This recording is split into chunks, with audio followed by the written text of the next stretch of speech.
Halo teman-teman, pada video kita kali ini bersama Kak Yuli, kita akan belajar bahasa Indonesia mengenai makna dalam kata.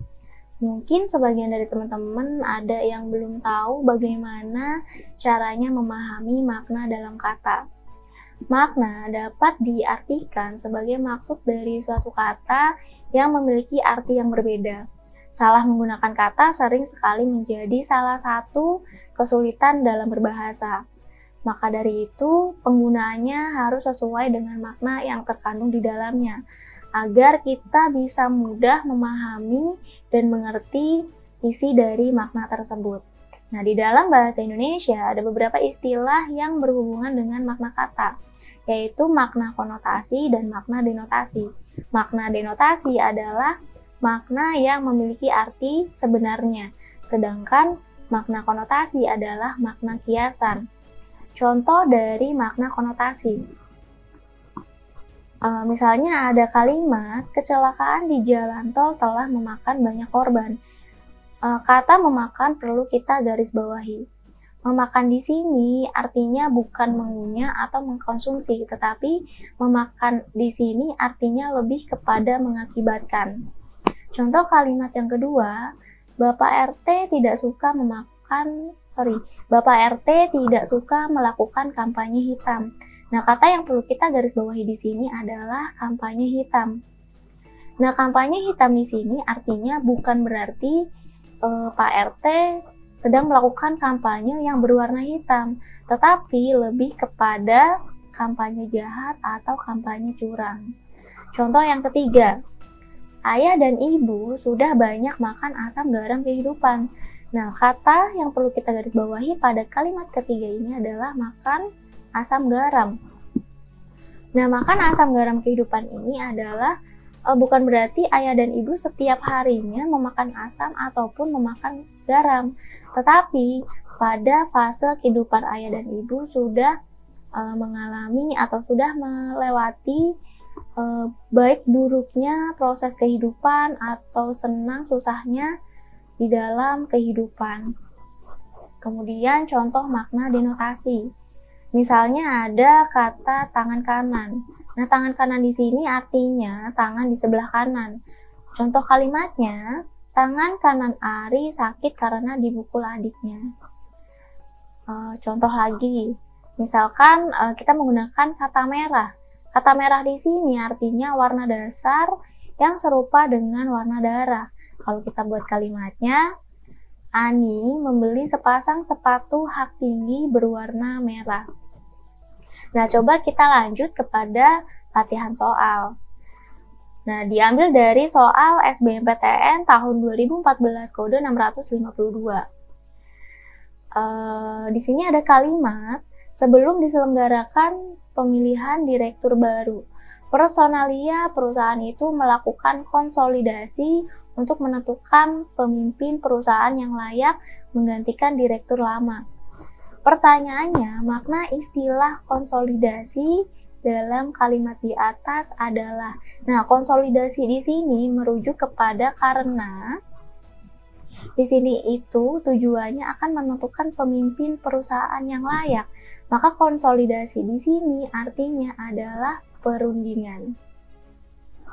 Soal nomor 2. Dalam satu wilayah yang dihuni berbagai etnik, terjadi integrasi budaya, sehingga menghasilkan budaya baru. Pertanyaannya, makna istilah integrasi dalam kalimat di atas adalah, nah, karena integrasi di sini lebih merujuk kepada budaya, yang akan menghasilkan budaya baru. Maka integrasi pada kalimat soal nomor 2 ini lebih kepada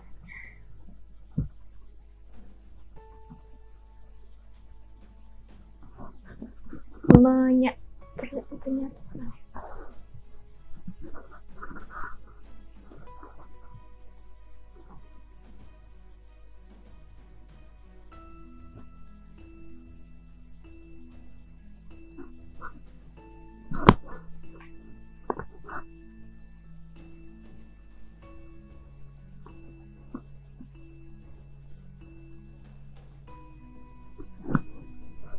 Ya, pada soal latihan, enggak.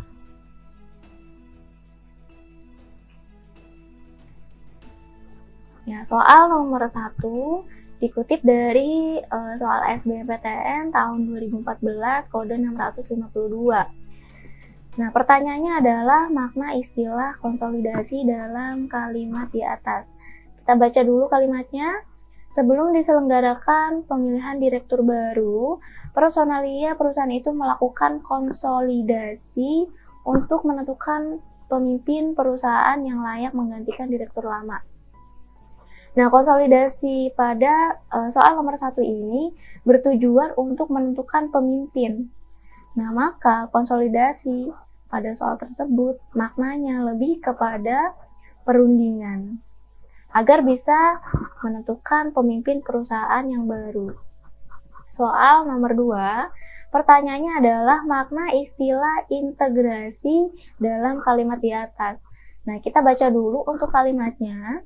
Dalam satu wilayah yang dihuni berbagai etnik, terjadi integrasi budaya, sehingga menghasilkan budaya baru. Nah, karena integrasi ini lebih ke untuk tujuannya menghasilkan budaya yang baru, maka integrasi pada soal nomor 2 ini lebih kepada makna penyatuan.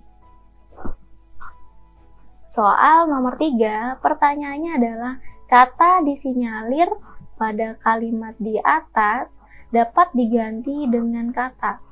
Nah, karena ini mintanya dapat diganti, nah kita baca dulu kalimatnya. Persaingan antar kelompok pelajar disinyalir mengarah pada perilaku yang tidak sehat.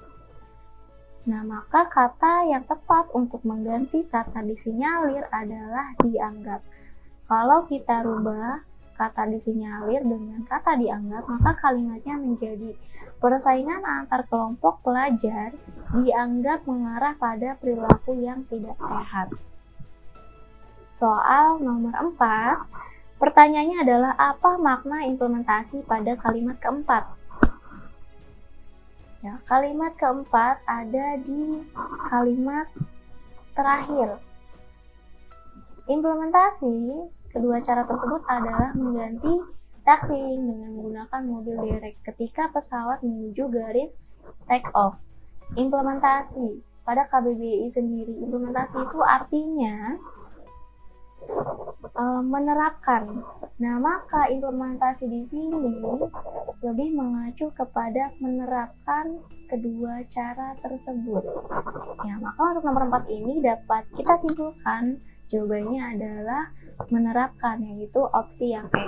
Nah, kita lanjut kepada soal yang kelima. Pertanyaannya adalah kata sensor pada kalimat kelima menunjuk pada makna.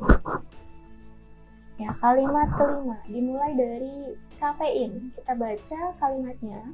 Kafein adalah minuman bersoda yang mengikat senyawa tertentu di otak sehingga sensor rasa kantuknya terganggu. Nah, sensor di sini artinya petunjuk atau sinyal kalau kita buka pada KBBI.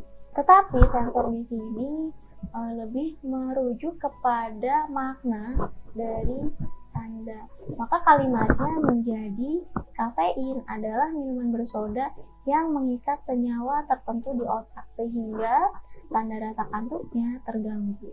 Jadi, walaupun kita tahu makna dari kata sensor di dalam KBBI, kita harus tetap melihat makna dari kata tersebut sesuai dengan kondisi dari kalimatnya. Ya, kita lanjut pada soal nomor 6. Pertanyaannya, kata merambah dalam kalimat tersebut bermakna. Nah, kita baca kalimatnya.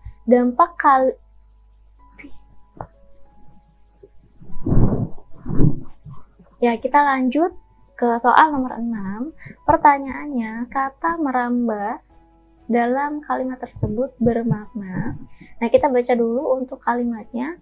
Dampak kenaikan harga BBM ternyata tidak hanya memengaruhi pola konsumsi hidup masyarakat, tetapi mulai merambah kepada perubahan sebagian warga masyarakat Indonesia terhadap kebutuhan primer mereka. Nah, merambah di sini lebih merujuk kepada proses perubahan yang akan datang. Nah, maka merambah pada soal nomor 6 ini lebih bermakna kepada berlanjut. Soal nomor 7, pertanyaannya, kalimat yang memuat makna kata ratifikasi. Karena yang ditanyakan adalah memuat makna, berarti kita menggunakan makna yang sebenarnya. Ratifikasi di dalam KBBI artinya adalah beberapa negara menandatangani perjanjian internasional tentang pencegahan kesejahteraan transnasional. Ya, jadi untuk soal nomor 7 ini dapat kita simpulkan jawaban yang tepat adalah opsi yang A. Soal nomor 8, pertanyaannya adalah makna kata konvensional dalam kalimat di atas. Nah, kita baca kalimatnya. Karena bahasa bersifat konvensional, walaupun setiap individu berhak untuk menyampaikan pendapat dan pikirannya secara bebas, maka harus tetap mematuhi dan menjunjung tinggi norma-norma bahasa yang berlaku. Nah, untuk soal nomor 8, kata konvensional ini lebih mengacu kepada, karena lebih kepada sifat dari bahasa.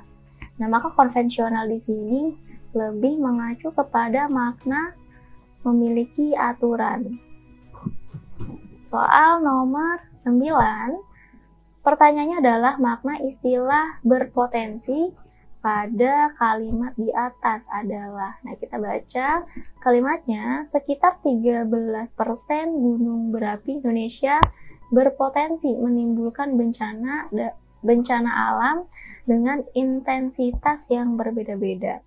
Nah, karena berpotensi di sini persentasenya cukup banyak untuk menimbulkan bencana, maka berpotensi pada soal nomor 9 ini maknanya lebih kepada memiliki kecenderungan. Soal nomor 10, pertanyaannya adalah makna istilah dikonfirmasi dalam kalimat di atas. Nah, kalimatnya adalah dalam pergaulan sosial, setiap persoalan harus dikonfirmasi terlebih dahulu agar tidak terjadi fitnah dan pengambilan tindakan yang sewenang-wenang. Ya, dikonfirmasi. Dikonfirmasi sendiri memiliki makna lebih kepada mencari kepastian, mencari kebenaran. Nah, maka makna dari dikonfirmasi pada soal nomor 10 ini lebih mengacu pada makna dipastikan benar dan salahnya. Ya, teman-teman, jadi kuncinya untuk materi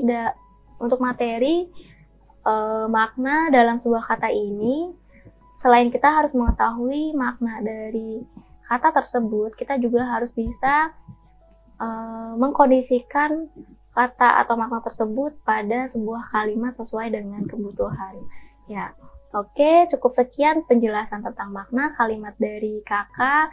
Semoga bermanfaat dan sampai jumpa.